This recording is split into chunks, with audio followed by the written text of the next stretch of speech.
What's up, guys? We're back with a full slate of NBA action here on Sunday, April 6th. We're going to break down every NBA game tonight and look at a couple of the biggest Major League Baseball games on the slate. We're going to look at bets on the side and over-under, and make sure you're checking that pinned comment throughout the day to see if there are any changes as injury news and player availability is confirmed.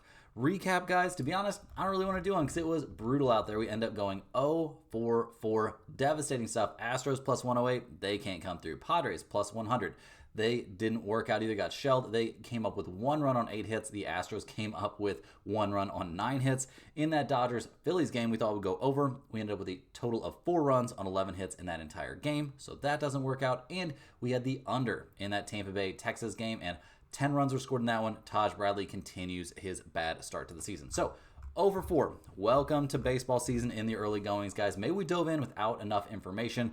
Do me a big favor here and slam that like button, hoping for a bounce back day. It's free, helps me out a ton, shows your appreciation for all the free information. Think of it as tipping, but here it's absolutely free. If you're new, subscribe to the channel. That helps keep you from missing our daily videos. Comment below with any bets you're looking at today or any other feedback you have for me, and I will personally respond. Quick reminder, all of our videos are sponsored by SnubTheSpread.com. Click the link in the description to go over there and see the top confidence picks from our entire team of experienced cappers. Right now, our premium members are getting daily college basketball, NBA, NHL, and UFC picks. And Major League Baseball, our most profitable sport the last 3 years running, is off to a great start to the year here right out of the gate. Our premium writer there for Major League Baseball has been off to a very good start. A very good start, no doubt about that. At Stump the Spread, guys, you'll get access to exclusive free picks, free to use bet size calculators, and our premium top confidence picks, which will not necessarily always match what you see here in the video. Also, guys, you need to get over there and sign up for our free email newsletter, which will get you free picks straight to your inbox every day and updates on results. Just make sure to check your spam folder. That email list is really valuable, guys. Our email list guide puts out an insane amount of work in there, kind of a conglomeration of picks from everybody, some really niche stuff like NASCAR, golf, like all kinds of stuff can end up in that newsletter. So definitely want to make sure you get signed up for that. And it's free. If you're a huge fan of what we do here every single day, you can sign up for a channel membership by clicking the little join button right below the video. Channel members get exclusive early access to all of my videos and get their names up on screen in every video. But more importantly, you get access to our monthly members only giveaways. We'll be giving away a Stump the Spread hoodie to one random channel member in early April. As always, guys, our favorite picks will be in the pinned comment down below. Now let's get into our first game of the day. We've got the Chicago Bulls going on the road to take on the Charlotte Hornets. Bulls come into this game winners of their last 2 in a row. They just took down the Portland Trail Blazers 118-113, so very solid stuff there. Also, guys, I beg your pardon if my voice sounds messed up. We're dealing with a sore throat over here. Hopefully it doesn't get worse. If it does, we'll be headed to the doctor tomorrow, but we'll see how things go with that. Just bear with me here a little bit. The Bulls obviously playing well here down the stretch. Right now they're sitting in the 9 seed out there in the East. They could move up to as high as the 8 seed if they can overtake the Hawks, who are only 1 game ahead of them, which puts them in a pretty decent spot to make it through the play-in tournament, which isn't looking impossible out there in the East. I mean, you've got the Magic, Hawks, Bulls, and Heat going to be involved in that play-in tournament. None of them are looking specifically great. The Bulls in general have just been playing great. I mean, Josh Giddey playing well, Kobe White playing well. We've seen Bruzelis playing really well. Like, they've done all this without guys like Lonzo Ball, which, you know, if he comes back, that could definitely be a little bit of a boost. In terms of their injury report, we do see Trey Jones and Lonzo Ball still on there. Ball listed as questionable for this game, so it seems like he's getting closer to a return. I think he'd definitely be something of a boost, not a huge boost. I do worry a little bit about him throwing off the rhythm of this team that's been playing so well. Trey Jones, he's going to be reevaluated any day now. We don't know when he's going to be back, but it seems unlikely that it would be for this game, obviously. But other than that, they should be healthy and ready to go as they head on the road to take on the Charlotte Hornets, who are successfully tanking things out here at the end of the year. They just lost by 23 points against the Sacramento Kings, who, as you all know, have been terrible. So we'll see if the Hornets, try and win here. It seems unlikely. That it really hasn't been what they've been doing here down the stretch. They're not running a winning level roster out there on a nightly basis. I mean, KJ Simpson, Seth Curry, Miles Bridges, that's kind of been their core here recently, and they're banged up. Josh Green on the injury report. Mark Williams on there. Nick Smith Jr. on there as well. Josh Green, probably, shoulder injury, won't play in this game. Mark Williams with his back issue is questionable, and Nick Smith Jr. with his ankle issue is also questionable. Questionable for the Charlotte Hornets, to me, usually means that you're going to be out of this game. So we'll see what happens. There's a reason the Hornets are getting 9.5 points in this one. We've got a total of 227.5. The Bulls, 20-17-1 against spread on the road, 14-18-2 against spread after a win. Charlotte, 19-19-1 against spread at home, 25-32 against spread after a loss. Guys, I'm definitely taking the Bulls here to win this game by double digits. I think they're the far better team. They're actually trying to win right now, and the Hornets are actually trying to lose. They're going to be holding guys out of this game. The Bulls are trying to get healthy. They're going to be more than happy to run the score up here. They want to win games. They were playing well, and I think we see this young team come away with a comfortable win. Next up, guys, we've got a tale of two tankers. We've got the Toronto Raptors going on the road to take on the Brooklyn Nets.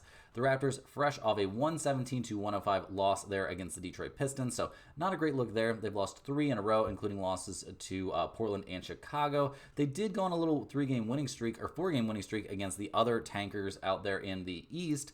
We'll see what they do in this one. Obviously, Toronto has a pretty talented roster, but they're not a team that's trying to win right now. They're trying to do their best to improve their draft situation, and I guess I can't blame them. That's the system we have in place. I do think it's a pretty crappy system. I would love to see it changed. In this game, it looks like they will have guys like RJ Barrett out there, but probably no Quickly, probably no Scotty Barnes, probably no Jakob Poeltl either. Like I said, guys, they're trying pretty hard to lose these games. Quickly comes into this one, due to rest. This 25-year-old not going to be able to play in this game due to rest. Come the fuck on, guys. We see Scotty Barnes dealing with the hand issue. He's questionable for this game. Questionable for the Raptors. Probably means out. Jakob Poeltl has been ruled out for rest as well as they go on the road here to take on the Brooklyn Nets, who are fresh off a 15-point loss there against the Minnesota Timberwolves. The Nets, guys, 25-52 on the year. This was always going to be a tanking season for them, so no major changes there. They did beat Dallas. That was a kind of weird win there. Dallas really has to be regretting that one, and they did beat the Washington Wizards, but that was a close game, so we'll see what they do here against another tanking team. The Nets not going to have D'Angelo Russell, not going to have Cameron Johnson, not going to have Nick Claxton, so obviously another team, very aggressively tanking things out here. Now, what kind of effort level are we going to get from either one of these teams? It's very hard to tell if I'm being honest, guys. I mean, Brooklyn, they're getting 2 points here at home. We got a total of 216 out there. Toronto, 23-15 against spread on the road, 28-20-1 against spread after a loss. Brooklyn, 16-21 against spread at home, 27-23-1 against spread after a loss. This is a game I'm more than happy to stay away from. We've got two tanking teams. Really hard to tell who's going to show up, and just in general try and win. I'm going to lean here just slightly towards the Raptors. They've been more likely to put up a decent performance even when they're, have a very limited roster. So give me Toronto -2 in this one if you're forcing me for a play, but generally speaking, this is a massive stay away spot for me.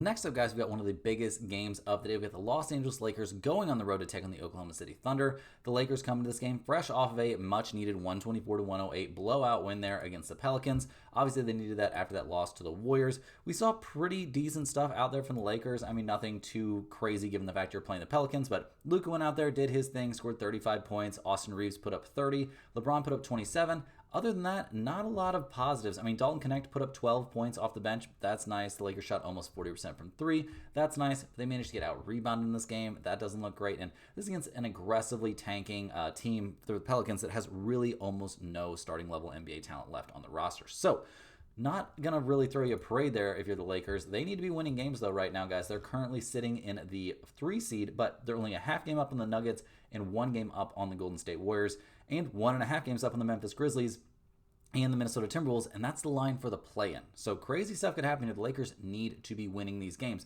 They've got a very rough schedule remaining, and now they got to take on the Thunder. That's kind of a big ask. They come into this game looking very healthy. I'm not going to lie. Very healthy. That's a good sign here. LeBron, as always, on the injury list, but he's listed as probable, so we fully expect him to play in this game.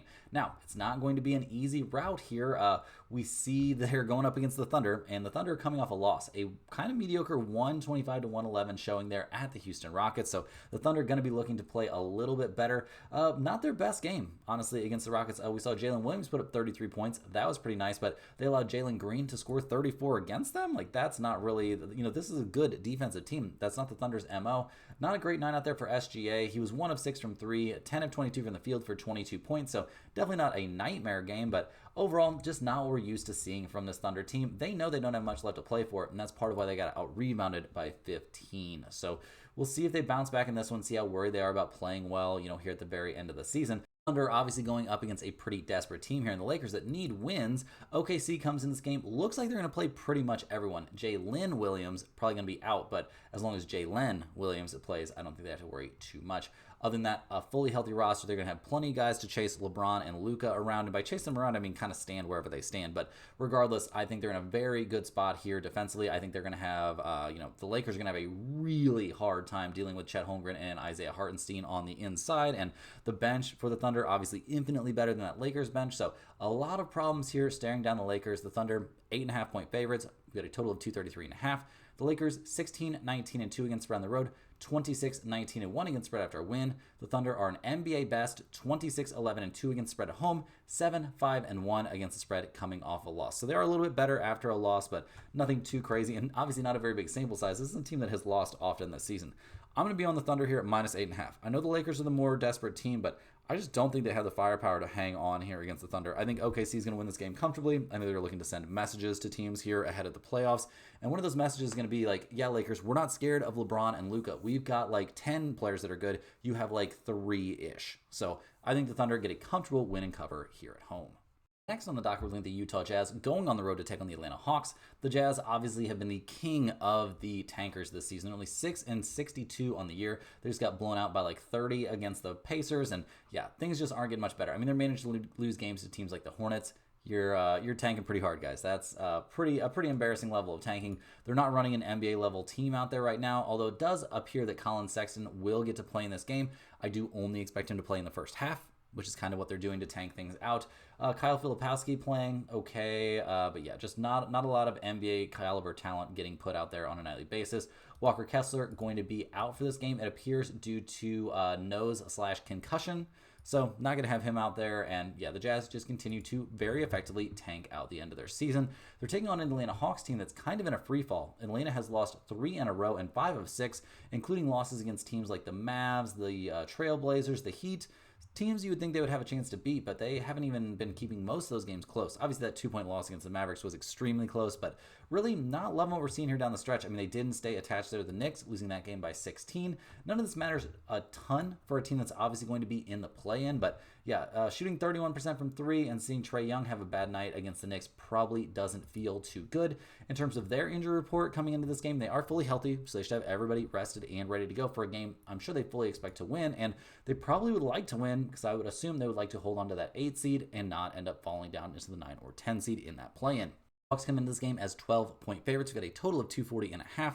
Utah 20-19 against spread on the road, 28-33 against spread after a loss. The Hawks 17-21 against spread at home, 8-7 against the spread on no rest. So that's a little bit concerning there, guys. Obviously getting handled there by the Knicks probably didn't feel too great either. I will be siding with the Atlanta Hawks here at -12. I'm never going to be taking the Utah Jazz here as a team that is consistently trying to lose, and they're doing a really good job of losing convincingly. So not going to be messing around with that at all, but I don't know if this one can go in the pinned comment. I just haven't loved what I've seen from the Hawks, but they are fully healthy, so I'd be lying if I said I thought this game didn't have any value. I do think Atlanta -12, minus anything less than 20 does have some value because the Hawks are just, they're trying to win, guys, and the Jazz are trying really hard and really successfully to lose. Rolling right along here, guys, we're looking at the Washington Wizards going on the road to take on the Boston Celtics. The Wizards obviously right there with the Jazz as one of the kings of the tankers. They're 17-60 on the year, fresh off of a loss there against the Magic. They ended up losing that game by 12 points.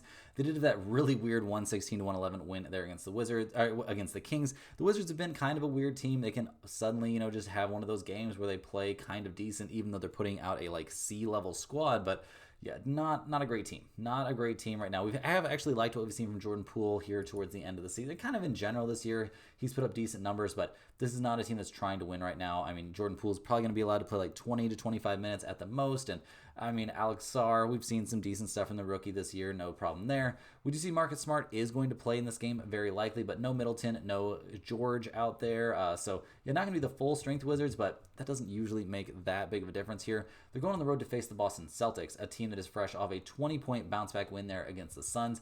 Boston, guys, they don't really have to worry about anything right now. They are not going to be catching the Cavaliers, and they are not going to be falling down to where the Knicks are. So really the focus for Boston has to be playing well and staying healthy. Now, what is that going to look like in this matchup? Well, the Celtics do come into this game looking like they could be resting both Jaylen Brown and Jason Tatum, but given where the spread is at for this game, that might not be happening. Jaylen Brown is questionable. Tatum also questionable with a knee and ankle injury, respectively, for the two of them. So if they both sit this game out, it wouldn't be that crazy for you to maybe think about the Wizards, but the Celtics have such a deep and very, very solid bench. I mean, might be mad about more Sam Hauser, Al Horford, Luke Cornett, Jrue Holiday, Peyton Pritchard kind of minutes. Like, no, that's not a problem for me at all. I mean, Baylor Shireman gets in the game a little bit more. Cool. No problem there. So we'll see what happens. The Celtics 19.5-point favorites at home. We've got a total of 228.5.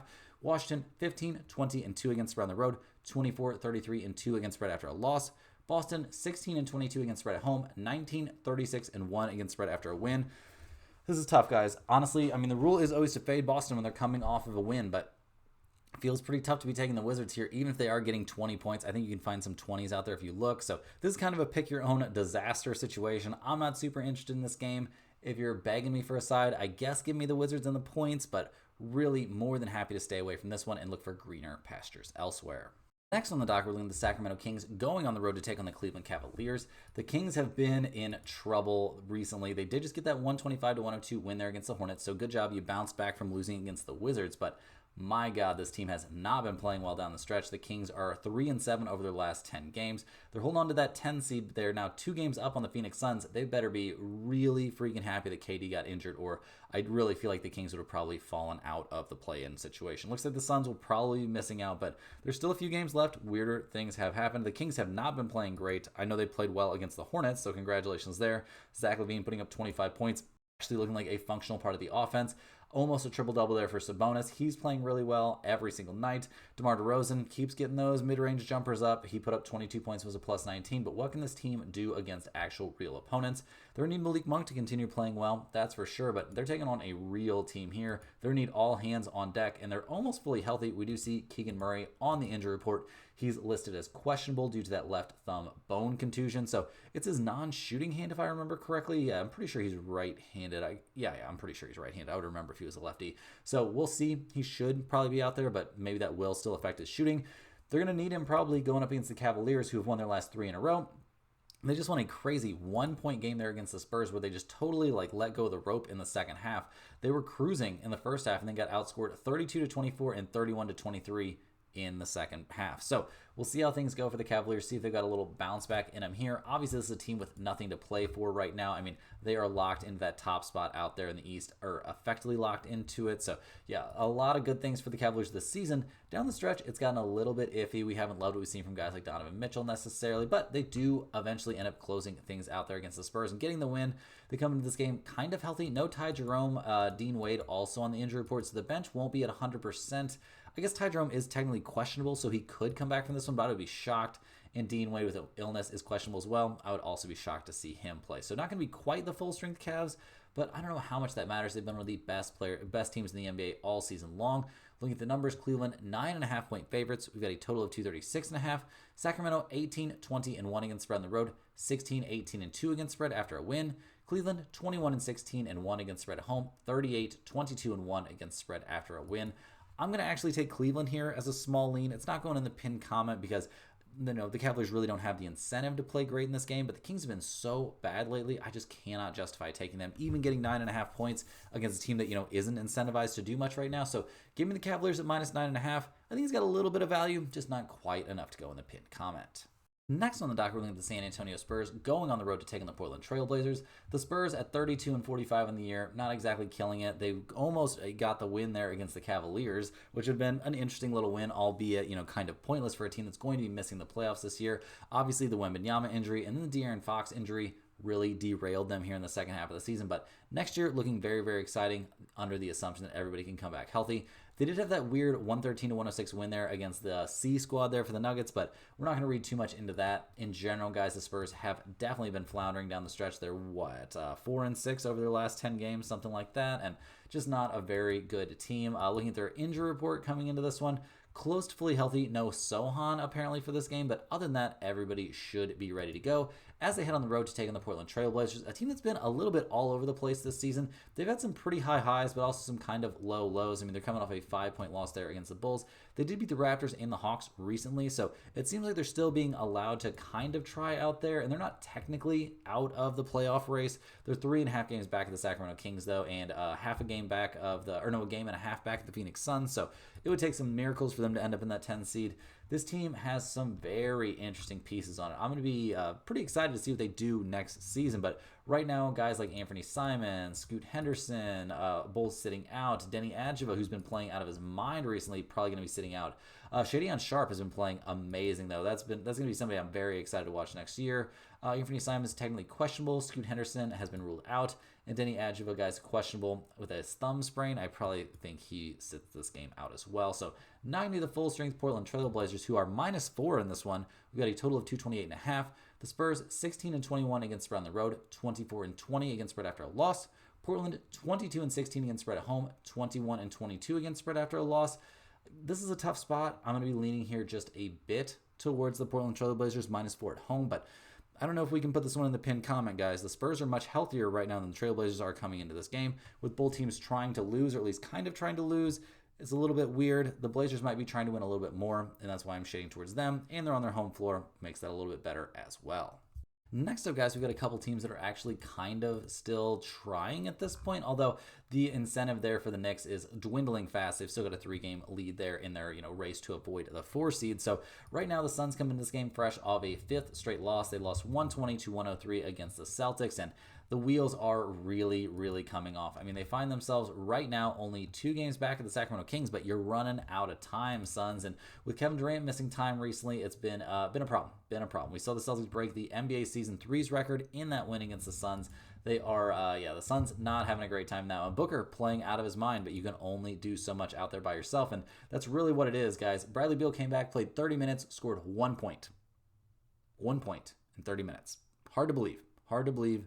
As an NBA player that's supposed to be such a good scorer, even coming off injury, that's what you do. 30 minutes, 1 freaking point. Yeah, embarrassing stuff. Bro's basically holding this franchise hostage with his no trade clause and really messed things up for them at the trade deadline. So I would assume he's probably one of the most hated guys in that locker room, but who knows? Maybe that's not true. Kevin Durant being injured has obviously been the catalyst for this big downturn. We don't know when he's going to be back. It's going to be at least another couple days, so he will not be playing in this game as they head to Madison Square Garden to take on the Knicks, who are fresh off a 16-point win there against the Hawks. The Knicks are going to be playing on no rest. That's not the easiest situation for a team that's been relatively shorthanded in that win over the Hawks. Karl-Anthony Towns came up big. Still no Jalen Brunson. That's going to be a problem for this team, until he gets back. But Cat played well. OG Anunoby played well. Miles Bridges played well. They shot 52% from 3.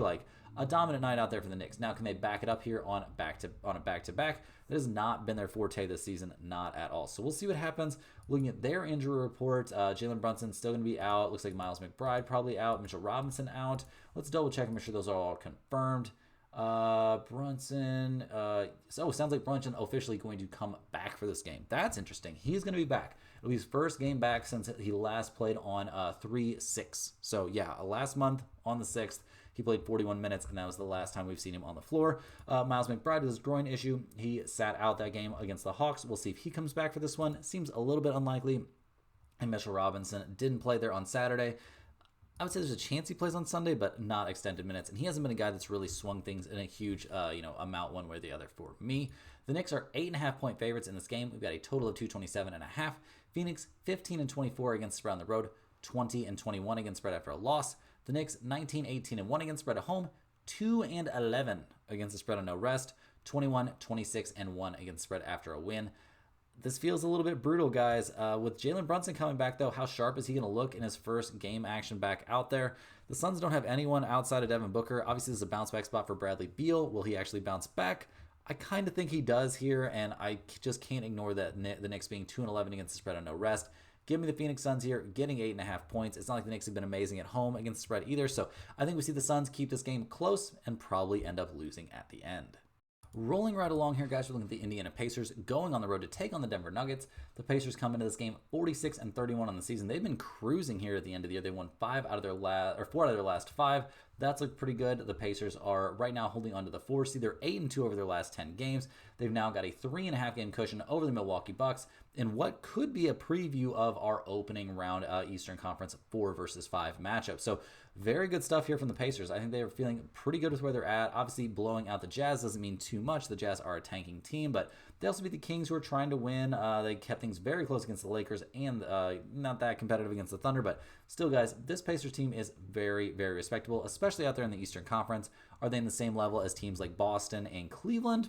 We'll have to see. I feel like they're a little bit closer to Cleveland than they are to Boston, but that is up for debate. There's room for debate on that for sure. The Pacers are probably going to be without Pascal Siakam in this game and possibly Ben Shepherd. Siakam, guys, out for this one due to that right He's got a bruise. Basically, he's got a bruise. So, yeah, Siakam not going to be in this one. Ben Shepherd, guys, with his toe issue listed as doubtful for this game. So, sounds like the Pacers very unlikely to be at full strength for this one. So, that makes a significant difference. No doubt about that. They're taking on the Denver Nuggets, who've lost 3 in a row. They didn't have a very good time there against the Warriors. Felt like they were the better team, but just could not put themselves over the top and eventually end up losing that game by 14. Despite Jokic doing some very good things out there, the Nuggets got a little bit three-pointer happy. Jokic played amazing, dude. 33 points, 13 of 17 from the field. Bro went, 4 of 7 from 3, like 12 rebounds, 9 assists, 2 steals. Like, how much more can he really realistically be asked to do? Now, the problem facing Denver right now has been the absence of Jamal Murray. Will he be back for this game? It appears, guys, that while it would be nice if he was back, he's questionable with that hamstring. They're probably not rushing this dude back. Other than that, the Denver Nuggets are healthy for this game, which is helpful. But that means a lot more Russell Westbrook minutes, and that hasn't exactly been going amazing recently, but maybe it'll turn around here. The Nuggets are minus 5.5 or 6. You can find both numbers out there still. We've got a total of 238. The Pacers 17 and 22 against spread on the road, 17, 27, and 1 against the spread coming off of a win. We see the Denver Nuggets 17 and 21 and 1 against spread at home, 14 and 16 against spread after a loss. Guys, I'm actually going to be leaning here a bit towards the Denver Nuggets at minus 5.5. I don't think Miles Turner can guard Jokic. I think missing Siakam there out of the starting lineup is a huge deal. He's been by far their most consistent scorer, and he's a great defensive piece. I think we see the Nuggets make, maybe not a statement, but get a little bit of a statement win here and win this game comfortably, probably by 8 to 10, comfortably cupping that 5.5 points. Next on the dock, we're looking at one of my favorite games of the night. We've got the Houston Rockets going on the road to take on the Golden State Warriors. The Rockets 51 and 27 on the season, fresh off of a big 125 to 111 kind of statement win there against the Oklahoma City Thunder. The Rockets have turned things on here recently down the stretch. I mean, winning 5 of their last 6 games. They're holding on to the 2 seed out there in the West, and they are not going to let go of that. They're 3.5 games up on the Lakers, so things looking pretty good out there in Houston. Now, this is a team with a few flaws, like who's going to be their late game go-to scorer, who do you throw it to and just go get you a bucket. It appears that that's ideally going to be Jalen Green, but sometimes that ends up being Fred VanVleet, and that doesn't usually end all that well. In their win against the Thunder, we saw great stuff from Jalen Green. He scored 34 points out there, a very efficient shooting night for the Thunder, who made 45% of their threes. Not something you necessarily count on. Sengun looked borderline unstoppable. 31 points, 4 assists, 3 steals, and a couple boards for Sengun. Steven Adams playing big, meaningful minutes, guys. He played 23 minutes, had 12 boards, 2 steals, and 8 points. So, yeah, this team has some pieces, guys. They're going to be a scary out there in the playoffs, but I do think they lack a little bit of playoff experience and, just kind of the stuff that goes along with that. So we'll see what they can do, see what their injury report looks like here going up against the Warriors. The Rockets are fully healthy for this game, so that's helpful. We'll see if that helps them enough to get them over the top against the Warriors, who've now won 5 in a row. This is supposed to be a crazy tough little stretch of games here, guys.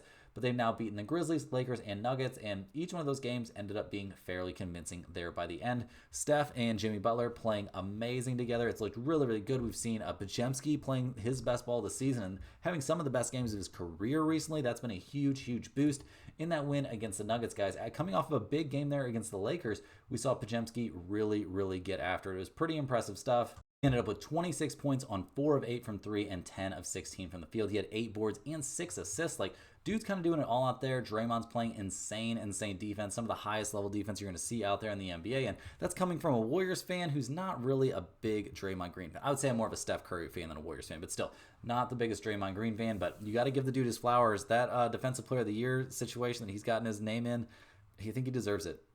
I think he deserves to be top 2 or 3 at least, if not to win the award outright. So we'll see what happens there.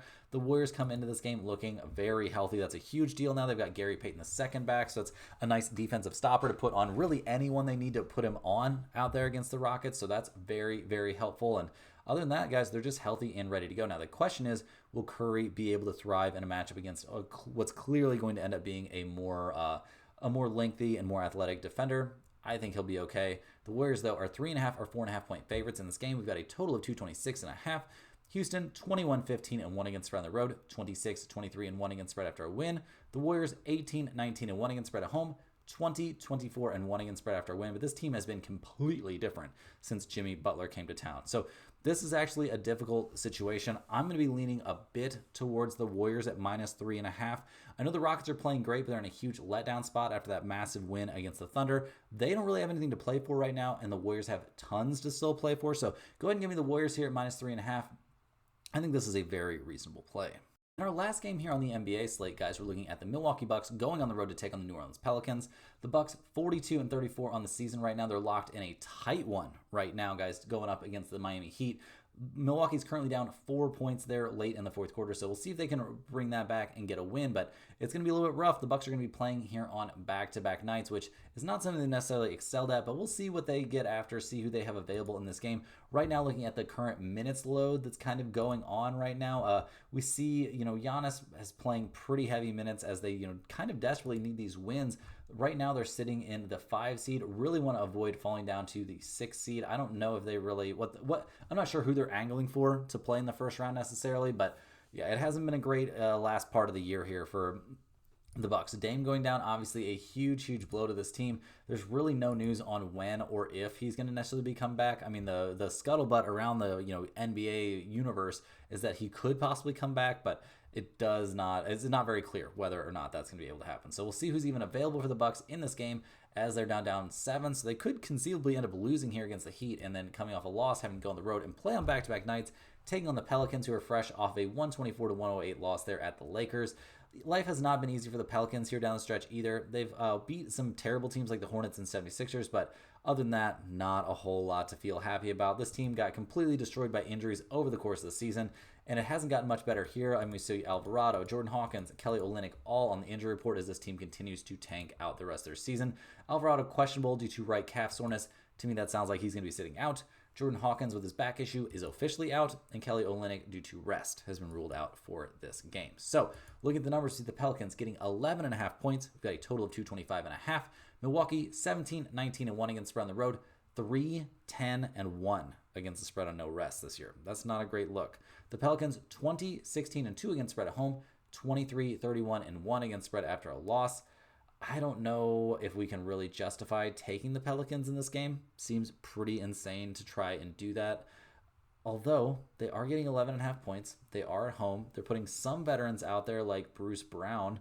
So maybe that helps a little bit, but I don't know. This is just such a dirty spot to me. I can't really get on board with either side too much. I'm going to be leaning just a bit towards the Pelicans and the points, and that's because they're at home and Milwaukee's going to be on no rest, but I cannot justify putting this in the pinned comment. Now, guys, changing gears, we're going to look at a couple of MLB games. Obviously, getting slaughtered out there in MLB yesterday doesn't exactly make us feel too good. We're not filled with joy and optimism right now about this baseball season here in the early goings. But, when you're inside the first 10 to 20 games, you're really just getting a sample size here on all this data to see what these teams are actually going to be like down the stretch. So we'll see what happens here. First game we're going to look at is the Dodgers going on the road to take on the Phillies.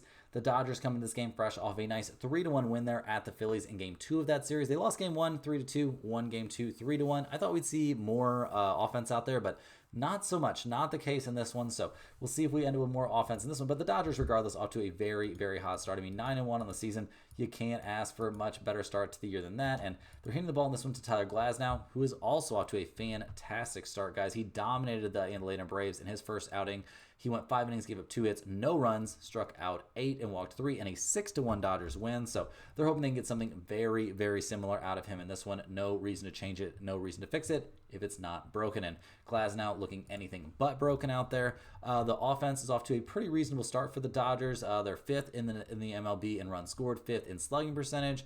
The batting average numbers and stuff like that will work their way out, but a very hot start out there for Tommy Edman. He's looking really, really good, and this team in general looking extremely dangerous, which is what you would expect when you see the price tag of their roster. So we'll see what they can do here against the Phillies, a team that was definitely looking to challenge the Dodgers in their spot, for the best team in the National League. The Phillies 6-2 on the year. They had won 4 in a row until that loss there in Game 2 of this series. So they're going to be looking for a little bit of a bounce back here. They're handing the ball to Christopher Sanchez, who got off to a very good start to his season. He didn't figure in the result, but he pitched well. 5 1/3 innings, 4 hits, 1 earned run. He struck out 2 and walked 7. He did give up a home run in that game, and it was against the Rockies, so let's not freak out too much. But Bro did get off to a good start, throwing the ball relatively well. This tall left-hander is he's a monster out there, guys. This is going to be a very helpful guy for the Phillies to be running out there every 4 to 5 days. So definitely good news there. Good news in terms of the batting stuff. All the offensive numbers are very, very good for the Phillies here right out of the gate. Top 10 there in runs scored. They're the second highest batting average team in the majors, 3rd in on-base percentage, and 4th in slugging percentage. So not a lot of negatives to find for this team at the moment, guys. Kyle Schwarber off to a very good start. Dude's batting nearly 300 and has 4 home runs. that batting average is going to dip, but he's going to keep raking out there. So we'll see what happens. In this game, the Dodgers are minus 120. The Phillies are plus 102. We've got a total of 7.5. The Dodgers 1-1 on the road, 5-5 to the over/under. The Phillies 4-1 at home, 6-2 to the under. This doesn't feel insane, guys, but I think this is another spot, or I think this is a spot I would probably look towards the under. I think the under is very reasonable in this game, but I would also look towards the Phillies at plus 102. I like Sanchez to have a good start. Obviously, Glasnow is a monster as well, so could be a very close game, but I think it will be low scoring. So the under and the home team both make sense. Now, guys, we're going to look at Game 2 of what is going to turn out to be a doubleheader between the Cardinals and the Boston Red Sox. This is the Sunday night baseball game. That's why I wanted to cover this one specifically. But right now, guys, it looks like the Cardinals are going to be handing the ball to Miles Mikolas, who was already slated to pitch this one. So they're going to keep that the same and apparently not start him in Game 1 of this doubleheader. We don't know who the Cardinals are going to start in Game 1 necessarily, but we also don't know who the Red Sox are going to start here in Game 2. But we like Miles Mikolas in general. I mean, his first start of the year was against the Angels. He was pretty good out there, but 2 earned runs on 2 hits over 5 1/3 in an eventual loss for the Cardinals there against the Angels in extras. Doesn't necessarily feel insane. Dude wasn't amazing last year either. So we'll see what Mikolas can do here. See if the Cardinals bullpen can do a little bit better. See if the offense can keep on doing what they've been doing. They're the top batting average team in the majors so far. Second in slugging percentage, first in on-base percentage, and third in runs scored. So all of a sudden, this team has shown they can hit the ball. We'll see if that has any legs, see if that can continue. They did put up 9 runs in the first game of the series, but eventually lost 13-9. So they're going to have to do a little bit better here against the Red Sox team, who we don't know who they're going to be starting out there. That's a pretty big concern in this one. We do like what we've seen from them offensively all season long. That's looked very, very good. This Red Sox team definitely can get up there and can hit it. I mean, they're top 5 or 10 in all the major hitting categories, and they've had a decent, not start necessarily because they went only 1 out of 4 there against the Rangers to open their year, but then they won 2 out of 3 against the Orioles in one Game 1 of this series. So got to be feeling pretty good about that. The Cardinals, guys, minus 105 in this game. The Red Sox, minus 115. We've got a total of 9.5. St. Louis, guys, 0-1 on the road, 6-1 to the over. Boston, 1-0 at home, and 5-3 to the under. This is a little bit of a rough spot. We could see these numbers change here a little bit. I'm going to be leaning a bit towards the Boston Red Sox here at minus 115, even without knowing who their starting pitcher is going to be. So these numbers are probably going to change a lot, but I'm not really loving what I'm seeing from the Cardinals. I think they're in for a lot of regression, and that's why my slight lean in this one is those Boston Red Sox. All the games we have for today, guys. Hit that like button for good luck on all of your bets and subscribe to the channel if you're new. Let me know in the comments any questions you have on today's slate. Thanks for watching. Click the link in the description to get over to stumpthespread.com. Check out everything we offer over there and get on our free email list. There's tons of free information there. You just want to be on that if nothing else. And we will see you guys tomorrow for more sports betting action.